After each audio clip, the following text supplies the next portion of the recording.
շնորհակալություն վերահաստատելով նախկին ելույթում հնչած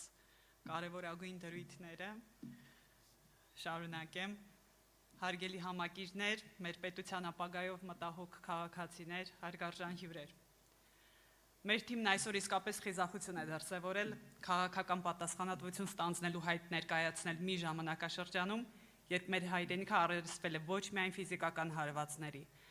այլև ավելի վտանգավոր, պատերազմի անտեսանելի հետևանքներին։ Մենք իրապես ապրում ենք մի իրավիճակում, երբ կոլեկտիվ տրավման հարվածել է մեր հասարակական կապերին, փոխել է մեր աշխարհընկալումն ու խաթարել անվտանգության հիմնարար զգացումը։ Մեր հասարակությունը գտնվում է հոգեբանական թմբիրի մեջ, որտեղ ապագայի հորիզոնը փակ է, իսկ մարդիկ վախենում են երկարաժամկետ պլաններ կազմել։ Բայց մենք այստեղ ենք, ասելու, որ արդարությունը գալիս է։ Եվ այն բերում է իր հետ խելացի պետական կառավարում ու հասարակության վերածնունդի հստակ ճանապարհային քարտեզ հետևյալ շեշտադրումներով։ Մեր պետության հիմքը ընտանիքն է, սակայն այսօր մեր վերարտադրողական պոտենցիալը նշանակալիորեն նվազել է։ Այս ոլորտում մեր ծրագրի առանցքը բազմազավակ ու բարեկեցիկ ընտանիքն է։ Մենք պետք է դադարենք բազմազավակությունը նույնացնել չքավորության հետ։ Պետությունը պետք է ոչ թե նպաստառուի հոգեբանություն սերմանի, այլ արժանապատիվ աշխատանքի հնարավորություն տա իր քաղաքացուն։ Մենք կթոթամփենք առողջապահական ծախսերի բեռը։ Պետությունը պետք է հոգ տան իր քաղաքացիների առողջության համար, որպեսզի նրանք կերտեն զարգացող եւ առողջ հասարակություն։ Միասնության թևերը կապահովի ՀՀ քաղաքացիների համար համընդհանուր անվճար բուժօգնություն եւ սպասարկում։ Միայն ուժեղ արժեհամակարգով եւ գիտելիքով օժտված սերունդը կարող է կոտրել աշխարհը վտանգավոր է ենթագիտակցական ուղերձը։ Պատահական չէ, որ մեր գիտելիքահեն ու գիտականորեն հիմնավորված որոշումների կայացումը միասնության թևեր կուսակցության ծրագրերի իրագործման անկյունակարն է հանդիսանում։ Մենք պնդում ենք, որ դպրոցը համայնքի սիրտն է։ Ուստի դադարեցնելու ենք դպրոցների անհիմն օպտիմալացումը։ Կանցնենք 11-ամյա պարտադիր կրթության, լրացուցիչ 1 տարին ընտրովի հնարավորությամբ, որն իրապես կծառայի բուհ ընդունվելուն պատրաստվելուն կամ մասնագիտություն ձեռք բերելուն։ Պետական բուհերում կրթությունը կլինի անվճար Հայաստանի քաղաքացիների համար։ Մասնավոր բուհերում ուսանողների համար կներդնենք ուսման եւ ապրելու ծախսերի հատուցման ճկուն վարկեր,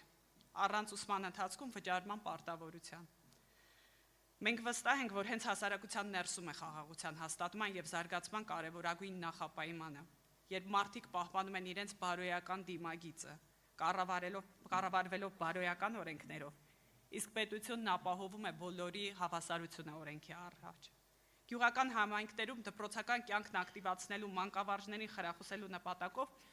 վերականգնվելու է գյուղական ուսուցիչ ծրագիրը, տրամադրելով 0% վարկ, մեկնարկային ֆինանսավորում, իսկ երկարաժամկետ աշխատանքի դեպքում նաև հողամաս, ֆինանսական օգնություն, ինչպես նաև զինծառայությունից տարկետում։ Մենք հավատում ենք, որ կառավարումը սկսվում է կարգապահությունից։ Եթե խախտվում է այդ կարգը, ապա պետության մեջ առաջանում է անկարգություն, անիշխանություն, բարոյազրկում եւ հեղինակազրկվում են հասարակական արժեքները։ Կոնֆուցիոսն ասում էր հայրը պետք է հայր լինի, իսկ որդին որդի։ Մենք շարունակում ենք։ Բժիշկը պետք է բուժի, ուսուցիչը սովորեցնի։ Իսկ դրա համար պետության այս առանցքային դերակատարները պետք է զգան պետության հովանին։ Մենք բժիշկներին եւ ուսուցիչներին կազատենք վարչարարական քաշքշուկներից եւ կներդնենք բարձրացության նոր, արդար համակարգ։ Իրավական դաշտում մենք ստեղծելու ենք սահմանադրական հանրապետություն, իշխանության ճյուղերի միջև հակակշիռների ու զսպումների իրական համակարգով։ Նախագահը կընտրվի ուղղակի քվեարկությամբ։ Քվեաթերթիկում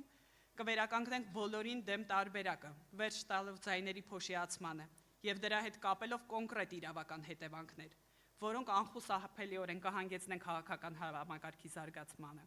Կրկնակի կկրճատենք դատական գործերի քննության ժամկետները, ապահովելով դատարանների իրական անկախությունը։ Սիրելի հայրենակիցներ,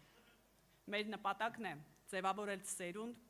որն այլևս չի ապրի մշտական տագնապի մեջ։ Մենք կառուցելու ենք պետություն, որը ոչ թե կարեկցում է, այլ հզորացնում։ Մենք միայն միասին կարող ենք փոխել մեր ապագան։ Արդարությունը գալիս է եւ այն սկսվում է մեզ այն յուրաքանչյուրի ընտանիքի պաշտպանվածությունից։ Շնորհակալ եմ։ Հաջորդիվ ամբիոնի մոտ եմ հրավիրում